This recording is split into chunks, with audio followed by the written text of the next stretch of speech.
Welcome to my YouTube channel Basic to Complex Study Point. আজকে আমরা আলোচনা করব দশম শ্রেণীর অভিনব ভৌতবিজ্ঞান ও পরিবেশ তৃতীয় অধ্যায় গ্যাসের আচরণ অনুশীলনী প্রশ্ন উত্তর। প্রথমে আমরা দেখে নেব বহু বিকল্প ভিত্তিক প্রশ্ন এমসিকিউ। 1 নম্বর কোশ্চেন, উষ্ণতার কোন স্কেলে উষ্ণতার মান ঋণাত্মক হয় না? সঠিক উত্তর হবে অপশন সি, কেলভিন স্কেল।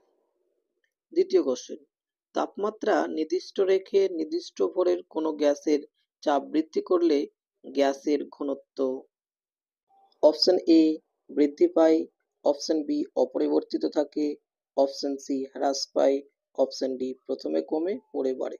তাহলে এর সঠিক উত্তর হবে বৃদ্ধি পায়, কারণ স্থির উষ্ণতা